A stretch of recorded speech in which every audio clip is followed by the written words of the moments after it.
नमस्कार। Daffodil classes में आपका स्वागत है। मैं सुखदेव गुलेरी।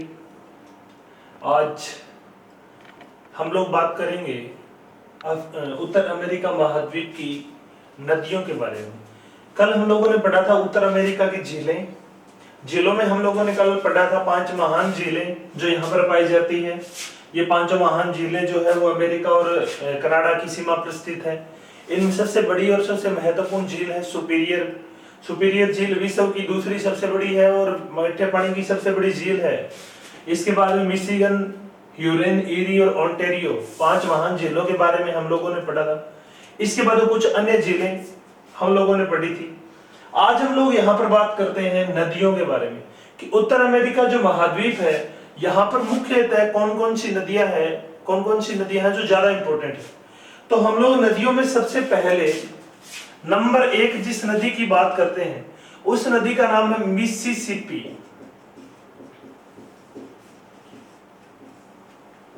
मिसौरी।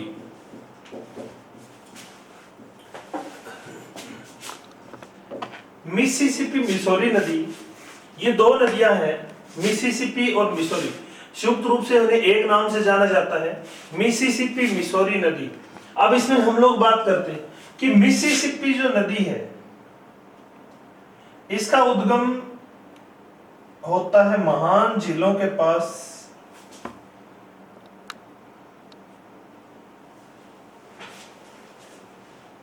यह एक झील है इटास्का।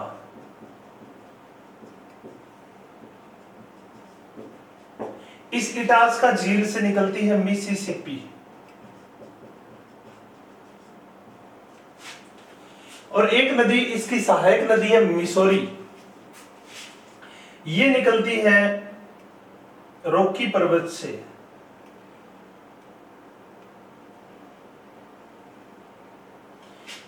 इस नदी का नाम है मिसौरी नदी।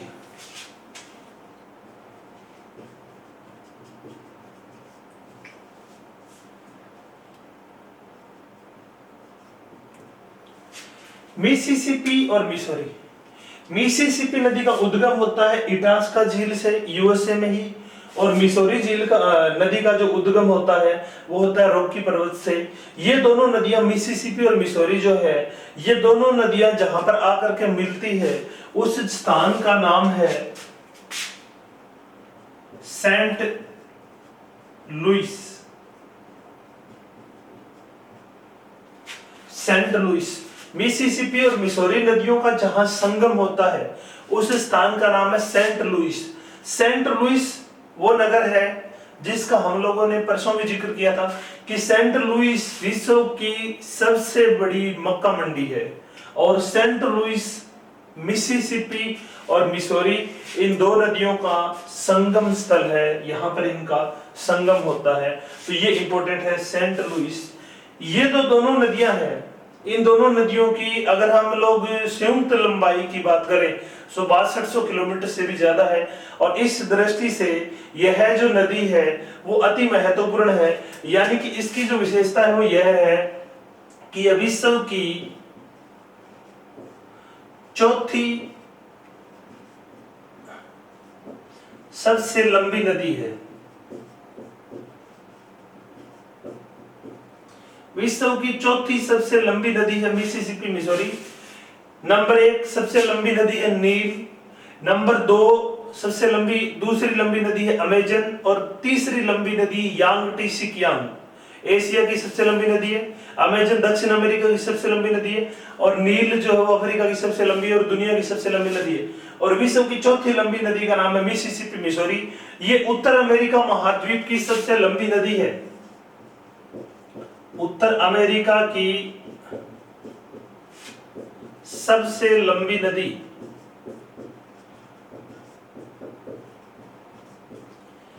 तीसरी विशेषता इसकी यानी कि महाद्वीप वाइज लंबी नदियां पूछी जा सकती है। जैसे पिछली बार रेट में ये प्रश्न पूछा गया था कि एशिया महाद्वीप की सबसे लंबी नदी का क्या नाम है। इसी प्रकार से आपको यूं भी पूछा जा सकता है कि उत्तर अमेरिका की सबसे लंबी नदी, या 4 महाद्वीप दे करके और 4 नदियां दी जा सकती है उसे पूछा जा सकता है। तो यहाँ पर हमें ध्यान में रखना है कि उत्तर अमेरिका की सबसे लंबी नदी का नाम है मिसिसिपी मिसौरी। अन्य इसकी विशेषता यह है कि एक ही देश में बहने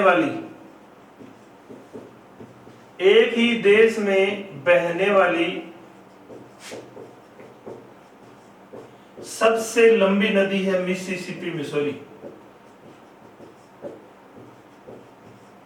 यह मात्र यूएसए में ही बहती है। तो दुनिया में जैसे नील नदी है 5-6 देशों से होकर गुजरती है, अमेजन है कई देशों से गुजरती है, यांगटीसी कियांग है तो वो भी एक देश से नहीं गुजरती। इसी प्रकार से ये जो नदी है इसकी ये विशेषता है कि ये केवल संयुक्त राज्य अमेरिका यूएसए में ही बहती है। तो विश्व में एक ही देश में बहने वाली सबसे लंबी नदी है। ये मोस्ट इंपोर्टेंट क्वेश्चन है, ये क्वेश्चन बहुत बार पूछा जाता है कि एक ही देश में बहने वाली सबसे लंबी नदी का क्या नाम है? मिसिसिपी मिसौरी नदी है। इसके बाद में ये नदी जो है वो मेक्सिको की खाड़ी में गिरती है, यानी कि इस खाड़ी का नाम है मेक्सिको की खाड़ी।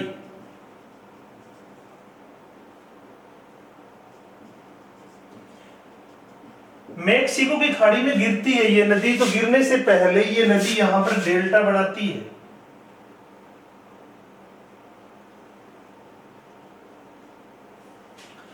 मिसिसिपी नदी मेक्सिको की खाड़ी में गिरने से पहले एक पंजाकार डेल्टा का निर्माण करती है। डेल्टा का क्या नाम है? पंजाकार, या इसको अंगुलाकार भी बोलते हैं।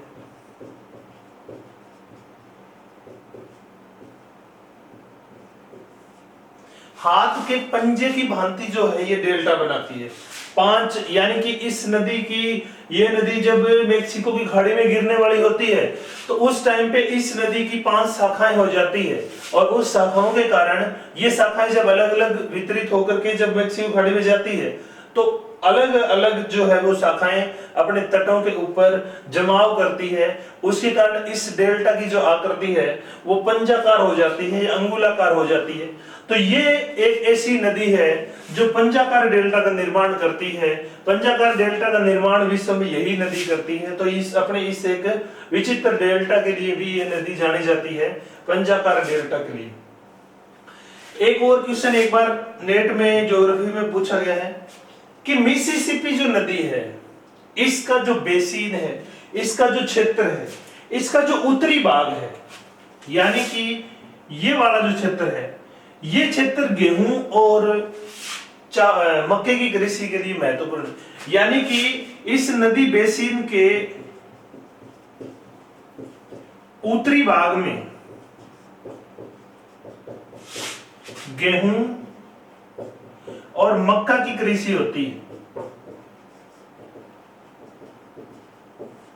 लेकिन इस नदी बेसिन के दक्षिणी भाग में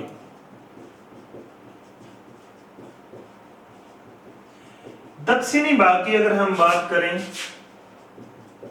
तो ये क्वेश्चन पूछा गया था कि मिसिसिपी नदी के किस भाग में कपास की कृषि होती है। तो इस नदी बेसिन के दक्षिणी भाग में कपास की कृषि होती है। हालांकि यहां पर चावल की कृषि भी होती है इसके दक्षिणी भाग में, और गन्ना की कृषि भी होती है। यानी कि ये वाला जो क्षेत्र है इसका, ये क्षेत्र, इस क्षेत्र में गन्ना, कपास और चावल की कृषि होती है। लेकिन ये क्वेश्चन एक बार जो है वो पूछा गया था कि मिसिसिपी नदी के किस भाग में या मिसिसिपी नदी बेसिन के किस भाग में कपास की कृषि होती है। तो मिसिसिपी नदी बेसिन के दक्षिणी भाग में कपास की कृषि होती है, और इसके उत्तरी भाग में मुख्यतः गेहूं और मक्का की कृषि होती है। तो ये चीज इंपॉर्टेंट है।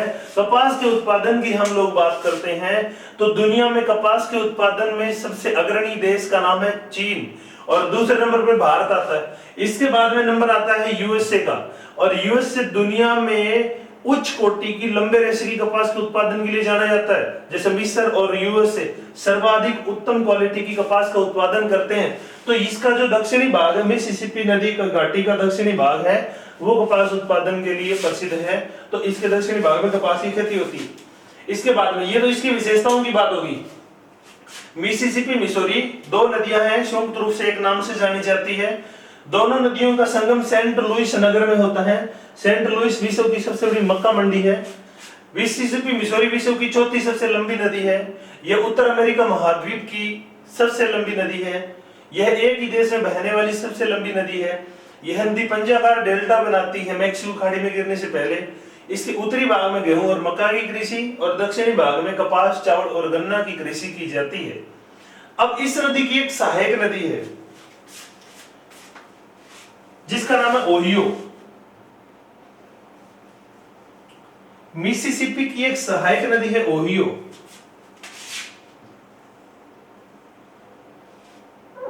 और इस ओहियो की एक सहायक नदी है, ये तो ओहियो होगी। इसकी जो सहायक नदी है, इस नदी का नाम है टेनेसी। ओहियो की सहायक है टेनेसी नदी। ये थोड़ा सा ध्यान देना, टेनेसी नदी जो है, इस नदी के ऊपर विश्व की पहली समन्वित नदी घाटी परियोजना, यानी कि टेनेसी नदी की हम बात करेंगे। यहां पर हमने इसका जिक्र क्यों किया है, तो जिक्र इसलिए किया है कि जो टेनेसी नदी है, इस नदी पर 1933 में अमेरिका ने विश्व की पहली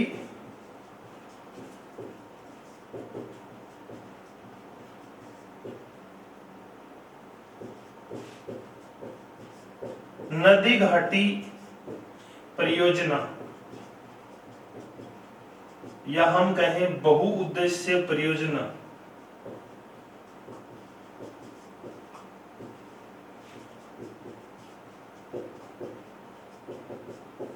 विश्व की पहली समन्वित नदी घाटी परियोजना या विश्व की पहली मल्टीपर्पज प्रोजेक्ट इसको बोलते हैं, बहुउद्देशीय परियोजना की स्थापना की थी टेनेसी नदी के ऊपर। टेनेसी नदी घाटी यानी कि इसका टेनेसी नदी का जो क्षेत्र है, इसमें विश्व की पहली बहुउद्देशीय परियोजना जिसको टीवीए बोलते हैं, टेनेसी वैली अथॉरिटी या टेनेसी घाटी संगठन का गठन करके और विश्व की पहली बहुउद्देशीय परियोजना की स्थापना की थी 1933 में। तो ये दुनिया की पहली बहुउद्देशीय परियोजना है। बहुउद्देशीय परियोजना वो परियोजना होती है जिसमें एक ही योजना से कई उद्देश्यों की प्राप्ति की जाती है, जैसे कि नदी की बाढ़ को नियंत्रित किया जा सकता है। अगर बाढ़ आती है तो नदी के जल को रोक करके उसको सिंचाई के लिए नहरें निकाली जा सकती है, वहां पर डैम बना करके जल विद्युत उत्पादन की जा सकती है, उस नदी में मत्स्य उत्पादन को बढ़ावा दिया जा सकता है, उस नदी पर पर्यटन को बढ़ावा दिया जा सकता है। तो इस प्रकार से यह जल परिवहन को भी बढ़ावा दिया जा सकता है।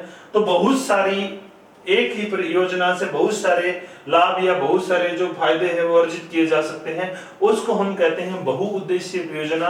ये दुनिया की पहली बहुउद्देशीय परियोजना थी 1933। और इसी परियोजना के आधार पर, या हम यूं कहें इसी परियोजना को आधार मानकर भारत में पहली बार 1948 में भारत की पहली नदी घाटी परियोजना, भारत की पहली जो नदी घाटी परियोजना थी उसका शुभारंभ किया गया। इसकी शुरुआत की गई थी दामोदर नदी से। इस परियोजना का नाम था डीवीसी, दामोदर घाटी परियोजना या दामोदर वैली कॉरपोरेशन। भारत की पहली जो परियोजना है या भारत की पहली बहुउद्देशीय परियोजना का नाम है दामोदर घाटी परियोजना, डीवीसी, दामोदर वैली कॉरपोरेशन। इसकी स्थापना हुई थी 1948 में। दामोदर नदी जो थी उस टाइम पे बंगाल में बहुत भीषण बाढ़ लेकर के आती थी, तो इसके अंदर 16-17 बांध बना करके और इस नदी के जो बाढ़ थी उसको नियंत्रित किया गया और जल सिंचाई के लिए जो है नहरें निकाली गई। तो ये भारत की पहली बहुउद्देशीय परियोजना है, दामोदर घाटी परियोजना 1948। और इसके अंदर जिस मॉडल को लागू किया गया वो था टेनेसी घाटी परियोजना। तो अमेरिका की टेनेसी घाटी परियोजना मॉडल को भारत में दामोदर घाटी परियोजना में लागू किया गया। तो ये भारत की पहली परियोजना है और ये विश्व की पहली परियोजना है। तो ये आपको ध्यान में रखना है कि मिसिसिपी नदी की सहायक नदी ओहियो, ओहियो की सहायक नदी टेनेसी और टेनेसी घाटी परियोजना विश्व की पहली समन्वित नदी घाटी या बहुउद्देशीय परियोजना के रूप में जानी जाती है। तो ये हमें ध्यान में रखना है और इसी से जुड़ा हुआ है भारत में दामोदर घाटी परियोजना का काम। अब तो बहुत सारी बहुउद्देशीय परियोजनाएं चलती है लेकिन इनकी शुरुआत यहीं से हुई थी। तो ये तो बात होगी मिसिसिपी नदी की विशेषताओं के बारे में। और इस नदी की कुल जो विशेषताएं हैं वो हमने पढ़ ली। इसके बाद में अगली जो उत्तर अमेरिका की महत्वपूर्ण नदी है उस नदी का नाम है सेंट लॉरेंस। उत्तर अमेरिका की दूसरी सबसे महत्वपूर्ण नदी है सेंट लॉरेंस नदी। कल हम लोगों ने महान झीलें पढ़ी थी और महान झीलों में सबसे पूर्व में जो झील है इस झील का नाम है ओंटेरियो, ओंटेरियो झील। और ओंटेरियो झील से एक नदी निकलती है, इस नदी का नाम है सेंट लॉरेंस नदी।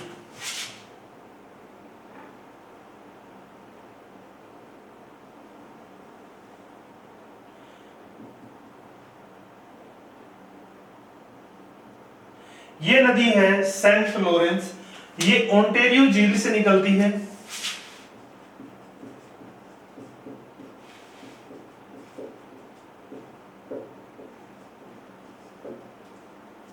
सेंट लॉरेंस जो नदी है इसका उद्गम ओंटेरियो झील से होता है। यह नदी ओंटेरियो झील से निकलने के बाद में सेंट लॉरेंस की खाड़ी में गिरती है। यहाँ पे ये जो खाड़ी है इस खाड़ी का नाम है सेंट लॉरेंस खाड़ी, यानी कि सेंट लॉरेंस खाड़ी जो है वो अटलांटिक महासागर का ही भाग है। तो यूं भी पूछा जा सकता है कि किस महासागर में गिरती है, तो ये अटलांटिक महासागर में गिरती है। या खाड़ी पूछ ले तो इसका नाम है सेंट लॉरेंस खाड़ी, तो दोनों का भी पूछा जा सकता है।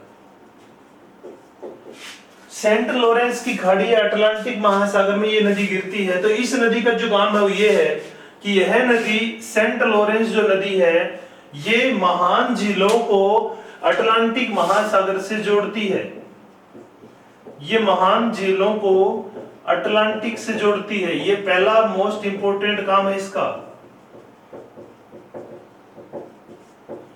अटलांटिक जो महासागर से ये जोड़ती है, तो इसका मतलब कल मैंने बात की थी कि ये जो महान झीलों का क्षेत्र है ये औद्योगिक रूप से बड़ा विकसित क्षेत्र है और इसीलिए उद्योगों को सस्ता परिवहन का साधन उपलब्ध करवाने के लिए जो है वो सेंट लॉरेंस नदी काम करती है। तो सेंट लॉरेंस जो नदी है ये उत्तर अमेरिका की सबसे व्यस्त आंतरिक जल परिवहन वाली नदी है। सबसे व्यस्त आंतरिक जल परिवहन वाली नदी है सेंट लॉरेंस उत्तर अमेरिका की, जो कि अटलांटिक महासागर से और महान झीलों तक व्यापार का जो होता है या व्यापार का जो काम होता है ये वो सारा का सारा इस नदी के ऊपर डिपेंड करता है। तो ये सेंट लॉरेंस जो नदी है, इसके बाद में इस नदी के किनारे नगरों की हम बात करें तो इस नदी के किनारे एक बड़ा इंपॉर्टेंट नगर है जिसका नाम है मॉन्ट्रियल, या इसको मॉनिट्रियल भी कह देते हैं। मॉनिट्रियल नगर जो है वो इस नदी के बीच में एक द्वीप पर स्थित है।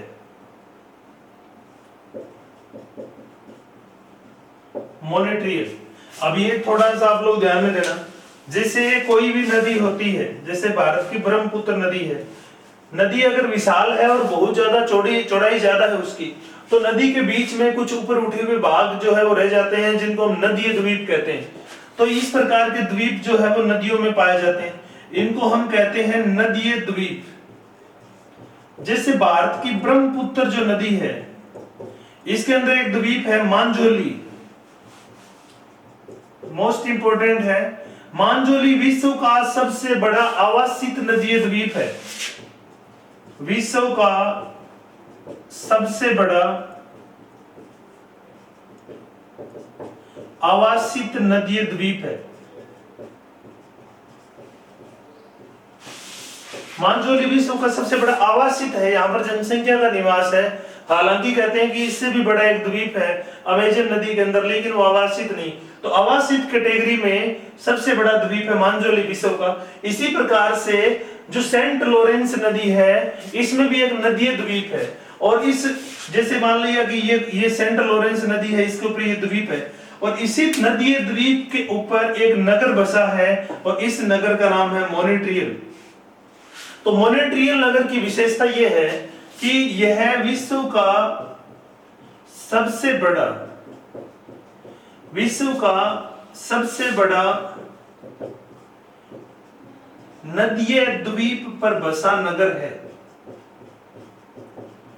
विश्व का सबसे बड़ा नदीय द्वीप पर बसा नगर है। ये इंपॉर्टेंट है कि ये नदीय द्वीप पर बसा हुआ विश्व का सबसे बड़ा नगर है, कि नदीय द्वीप तो इससे बड़े और भी है लेकिन इतना बड़ा नगर नहीं है। तो नदीय द्वीप पर बसा हुआ विश्व का सबसे बड़ा जो द्वीप है, उस जो नगर है, उस नगर का नाम है मॉन्ट्रियल। और मॉन्ट्रियल नगर की दूसरी विशेषता वो ये है कि ये विश्व के कागज उत्पादन के लिए प्रसिद्ध है, या हम यूं कहें कि कागज उत्पादन का सबसे बड़ा केंद्र माना जाता है। कागज उत्पादन के लिए सर्वाधिक प्रसिद्ध कह सकते हैं। विश्व में कागज उद्योग के लिए सबसे प्रसिद्ध नगर जो है उसका नाम है मॉन्ट्रियल नगर। तो कागज उद्योग का जो विकास है वो यहाँ पर बहुत हुआ है, क्योंकि मैंने आपको बताया था पहले कि इस क्षेत्र में 50 डिग्री से 70 डिग्री अक्षांशों के बीच में कनाडा में टेगा के वनों की पैटी पाई जाती है, और टेगा के वन मुलायम होते हैं, तो उन वनों को कागज लुगदी उद्योग में या दियासलाई उद्योगों में काम में लाया जाता है। तो मॉन्ट्रियल नगर जो है वो कागज उत्पादन के लिए पूरी दुनिया का सबसे बड़ा केंद्र माना जाता है। तो ये जो मॉन्ट्रियल नगर है इसकी विशेषता है, तो हम लोगों ने पढ़ी सेंट लॉरेंस नदी। सेंट लॉरेंस नदी का उद्गम ओंटारियो झील से होता है। यह नदी ओंटारियो यानी कि महान झीलों को अटलांटिक महासागर से जोड़ती है। यह सेंट लॉरेंस की खाड़ी में गिरती है। यह नदी जो है वो सबसे व्यस्त, उत्तर अमेरिका का सबसे व्यस्त आंतरिक जल परिवहन जो है वो बनाती है या जल मार्ग बनाती है। इसके एक द्वीप पर मॉन्ट्रियल नगर बसा है, जो विश्व में किसी भी नदीय द्वीप पर बसा सबसे बड़ा नगर है। और मॉन्ट्रियल नगर जो है वो कागज उद्योग के लिए दुनिया में प्रसिद्ध है। अब ये जो सेंट लॉरेंस नदी है वो सेंट लॉरेंस की खाड़ी में गिरने से पहले ज्वार नदमुख बनाती है। ज्वार नदमुख या एस्चुरी बनाती है। जो नदियां डेल्टा नहीं बनाती, जैसे मिसिसिपी मिसौरी डेल्टा बनाती, लेकिन ये जो नदी है सेंट लॉरेंस ये डेल्टा नहीं बनाती। जो नदियां डेल्टा नहीं बना पाती वो नदियां एस्चुरी बनाती है या ज्वार नदमुख बनाती है। ये नदी विश्व का सबसे बड़ा ज्वार नदमुख बनाती है सेंट लॉरेंस की खाड़ी में। तो विश्व का सबसे बड़ा ज्वार नदमुख जो है वो पाया जाता है सेंट लॉरेंस नदी के मुहाने पर। ये इसकी एक और विशेषता है कि विश्व की सबसे बड़ी एस्चुरी या ज्वार नदमुख का निर्माण करती है सेंट लॉरेंस नदी। जैसे भारत की लगभग नदियां जो है वो डेल्टा बनाती है, जैसे गंगा ब्रह्मपुत्र का सुंदरबन विश्व का सबसे बड़ा डेल्टा है, या गोदावरी महानदी कृष्णा कावेरी नदियां भी डेल्टा बनाती। लेकिन नर्मदा और ताप्ती नदियां ऐसी है जो कि अरब सागर में गिरती है और डेल्टा नहीं बनाती, एस्चुरी बनाती है। इसी प्रकार से सेंट लॉरेंस नदी भी एस्चुरी बनाती है। ये दुनिया की सबसे बड़ी एस्चुरी का निर्माण करती है सेंट लॉरेंस की खाड़ी में जाकर के। तो ये सेंट लॉरेंस नदी की महत्वपूर्ण विशेषताओं की बात हम लोगों ने की। इसके बाद में हम लोग अगली नदी के बारे में पढ़ते हैं।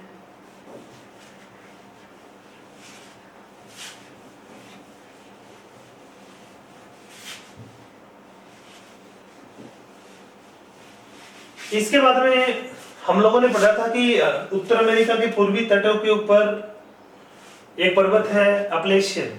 अपलेशियन पर्वत से दो नदियां निकलती है, छोटी छोटी नदियां हैं।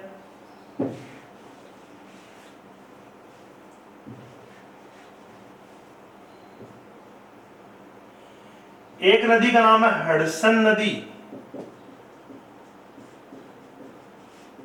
एक नदी का नाम है पोटोमेक नदी। हडसन जो नदी है वो भी अपलेशियन से निकलती है, और जो नदी पोटोमेक है ये भी अपलेशियन से निकलती है। ये दोनों अपलेशियन पर्वत से निकलती है, और ये दोनों नदियां अटलांटिक महासागर में गिरती है। छोटी छोटी खाड़ियां हैं यहाँ पर उनमें गिरती है। अब हडसन नदी के किनारे है न्यूयॉर्क नगर,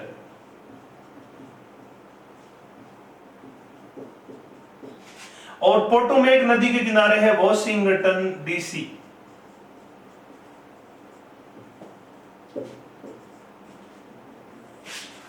ये इंपॉर्टेंट है, नदी के किनारे बसे हुए नगर जो है वो इंपॉर्टेंट बहुत पूछा जाता है, बहुत बार इसमें प्रश्न आता है। तो हडसन जो नदी है उसके किनारे है न्यूयॉर्क। अमेरिका का एक बड़ा नगर है न्यूयॉर्क, और अमेरिका की राजधानी, संयुक्त राज्य अमेरिका की राजधानी है Washington DC, district capital Washington DC Potomac नदी के किनारे स्थित है। तो ये नदी किनारे स्थित नगरों के लिए ये नदियां जो है वो इंपोर्टेंट है। हडसन के किनारे न्यूयॉर्क और पोटोमेक नदी के किनारे जो है वो वॉशिंगटन डीसी स्थित है। तो ये दोनों नदियां जो है वो अपने किनारे बसे नगरों के लिए जानी जाती है। तो नगर हम लोग आगे जैसे जैसे बढ़ते जाएंगे, महाद्वीप वाइज बात करेंगे, इंडिया ज्योग्राफी में हम आगे बढ़ेंगे, तो नदियों किनारे बसे जो नगर हैं वो ट्रेंड चल रहा है एक, यानी कि वर्तमान समय की अगर हम बात करें तो नदियों किनारे बसे नगरों के क्वेश्चन ज्यादा आते हैं। यानी कि नदियों में से क्वेश्चन आने की जहां बात होती है तो या तो सहायक नदी या नदी किनारे बसे नगरों के क्वेश्चन ज्यादा इंपॉर्टेंट है। तो ये दोनों इंपॉर्टेंट है हमारे लिए। वर्ल्ड ज्योग्राफी की बात हम करेंगे तो दुनिया के कुछ प्रसिद्ध नगर में बताऊंगा आपको सारे को लिस्ट की कौन सा किस नदी के किनारे है। तो ये दो यहाँ पर ध्यान रखना, हडसन, न्यूयॉर्क, पोटोमेक, वॉशिंगटन। अब हम लोग इस साइड में जैसे कुछ नदियों की बात करते हैं। यहाँ पर एक नदी है रियो ग्रांडे।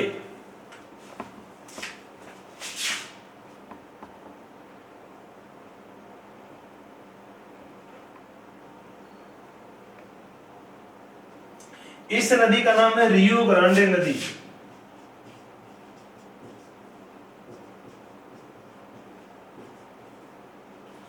रियो ग्रांडे जो नदी है ये नदी यूएसए से निकलती है और यूएसए में निकलने के बाद में ये नदी मेक्सिको में भी बहती है। रियो ग्रांडे नदी की विशेषताओं की हम अगर बात करें तो ये नदी जो है वो यूएसए और मेक्सिको की प्राकृतिक सीमा बनाती है,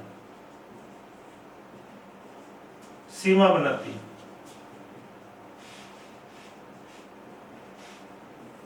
यूएसए और मेक्सिको की सीमा बनाती है। हाँ, सेंट लॉरेंस जो नदी है ये भी कनाडा और यूएसए की सीमा बनाती है। भाई मैं वहां पर भूल गया, सॉरी। ये नदी भी कनाडा और यूएसए की प्राकृतिक सीमा बनाती है, सीमा के साथ साथ बह रही है। इसका आधा भाग जो है वो यूएसए में, कुछ भाग इसका कनाडा में पड़ता है। तो कनाडा और यूएसए की प्राकृतिक सीमा भी बनाती है सेंट लॉरेंस। इसी प्रकार से यूएसए की मेक्सिको के साथ सीमा बनाती है रियो ग्रांडे नदी। रियो ग्रांडे जो नदी है, इस नदी के ऊपर अनेक बांध जो है वो यूएसए और मेक्सिको के द्वारा बनाए गए हैं और इतने ज्यादा बांध बना करके इसका जो पानी है वो सिंचाई के लिए अमेरिका और मेक्सिको ने प्रयोग किया है कि इस नदी का मात्र 20% जल ही खाड़ी तक या समुद्र तक पहुंच पाता है।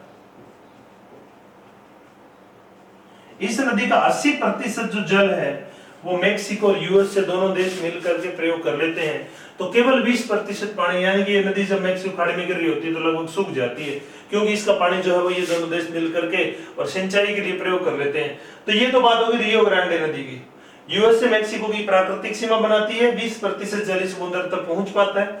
इसके बाद में यहाँ पे एक पठार है, कोलोराडो का पठार, और कोलोराडो के पठार से एक नदी निकलती है,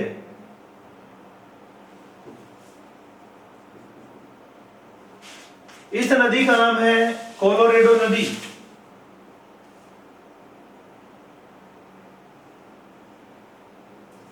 कोलोराडो नदी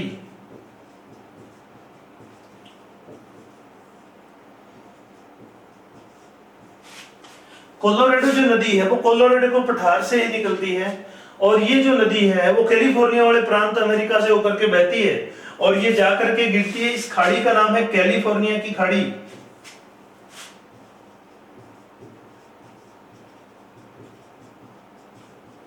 कैलिफोर्निया की खाड़ी।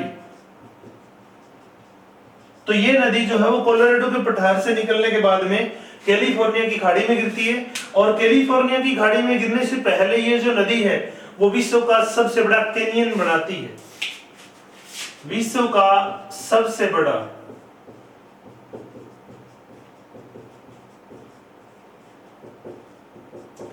Grand canyon.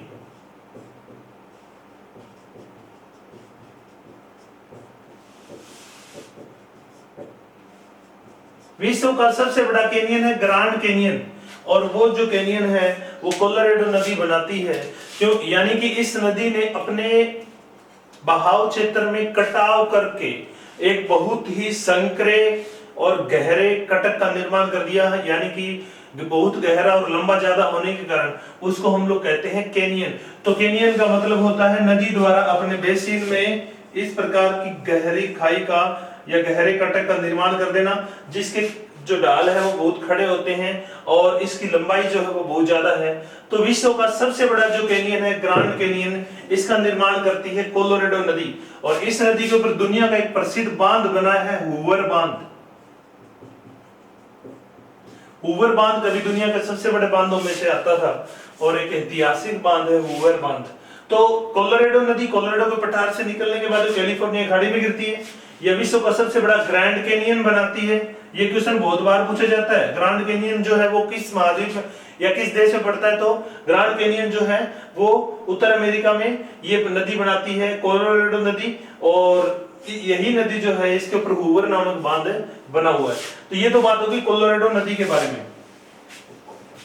इसके बाद में नेक्स्ट जो नदी है उसकी हम अगर बात करें तो वो है कोलंबिया नदी।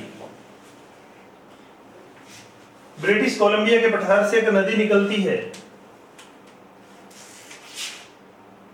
यहां ब्रिटिश कोलंबिया का पठार हम लोगों ने पढ़ा था, यहीं से एक नदी निकलती है।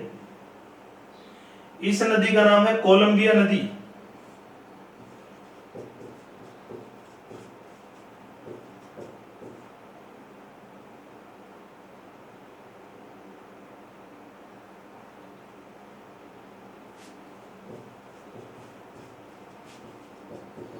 कोलंबिया कोलंबिया के पठार से प्रशांत महासागर में गिरती है, यानी कि ये है प्रशांत महासागर। ये प्रशांत महासागर में गिरने वाली उत्तर अमेरिका महाद्वीप की सबसे लंबी नदी है कोलंबिया नदी। ब्रिटिश कोलंबिया के पठार से निकल करके और प्रशांत महासागर में गिरती है। अन्य नदियों में हम अगर बात करें तो एक नदी है जो कि इस प्रकार से जाकर के और बेरिंग सागर में गिरती है। ये बेरिंग सागर है। अलास्का की एक प्रमुख नदी है, ये अलास्का है और इस नदी का नाम है यूकॉन नदी।